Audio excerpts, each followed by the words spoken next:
Video तर तुम्ही सर्वांनी पाहिलेला आहे. त्या व्हिडिओमध्ये काल छत्रपती संभाजीनगरमध्ये सीटीईटीची परीक्षा होती.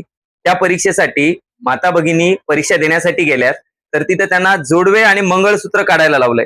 म्हणजे हे सांगायचंय की मंगळसूत्र आणि जोडवे एका स्त्रीसाठी केवळ ते दागिने नसतात, तर त्यांच्या श्रद्धेचा, सन्मानाचा आणि प्रतिष्ठेचा या ठिकाणी तो भाग असतो. आणि ते या ठिकाणी काढायला लावलेत. म्हणजे निश्चितच या ज्या माता भगिनी परीक्षा देण्यासाठी गेल्या होत्या त्यांना निश्चितच त्यांचा अपमान करायचा, त्यांना मानसिक त्रास देण्याचा प्रयत्न केला गेला आहे. तर यामध्ये म्हणजे ही गोष्ट कुठे होते माहितीये का? छत्रपती संभाजीनगरमध्ये, म्हणजे महाराष्ट्रामध्ये, छत्रपती शिवाजी महाराजांच्या महाराष्ट्रामध्ये एका हिंदू भगिनीला तिचे जोडवे आणि मंगळसूत्र काढण्याची भाग पाडलं जाते. म्हणजे हा या प्रकाराचा तर सर्वप्रथम मी या ठिकाणी जाहीर निषेध करतो. आणि ज्या अधिकाऱ्यानं हे मंगळसूत्र आणि जोडवे काढण्याचं काम केलेलं आहे त्या अधिकाऱ्यावरती कडक कारवाई झालीच पाहिजे. आणि दुसरी महत्वाची गोष्ट, यापुढं कोणत्याही परीक्षेमध्ये अशा प्रकारची स्त्रियांना मानसिक त्रास होईल, त्यांच्या प्रतिष्ठेत, त्यांच्या सन्मानाला ठेच पोहोचेल, अशा प्रकारचे नियमांची पुनर्रचना झाली पाहिजे.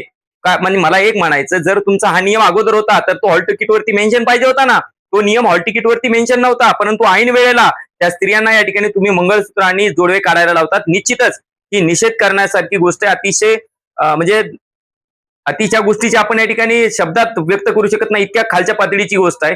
आणि दुसरी महत्वाची गोष्ट, या प्रकारच्या घटना पुढे भविष्यात होणार नाहीत याची सुद्धा या ठिकाणी काळजी घेणं गरजेचं आहे. त्यामुळे या व्हिडिओमधनं एवढं सांगतोय की स्त्रियांना अशा पद्धतीची वागणूक देणं अतिशय चुकीचं आहे. स्त्रियांचा सन्मान या महाराष्ट्रामध्ये केला जातोय, परंतु त्यांचे जे सन्मानाचे दागिने, त्यांचा श्रद्धेचा जो भाग आहे, हा या भागाला पोहोचवून म्हणजे या भागांवरती म्हणजे मंगळसूत्र असेल किंवा जोडवे असतील, एका विवाहित स्त्रीसाठी त्या ठिकाणी तो अतिशय महत्वाचा दागिना मानला जातो. आणि ते जर तुम्ही काढायला लावत असाल आणि ते सुद्धा नियमांच्या नावाखाली, तर ते अतिशय चुकीचं आहे. या प्रकारच्या घटना यापुढे या महाराष्ट्रामध्ये घडल्या नाही पाहिजेत. आणि त्याचबरोबर जे कोणी अधिकारी आहेत ज्यांनी हा प्रकार केलाय त्या अधिकाऱ्यावरती कठोरात कठोर कारवाई झाली पाहिजे, एवढंच सांगतो आणि थांबतो. धन्यवाद. जय जिजाऊ, जय शिवराय.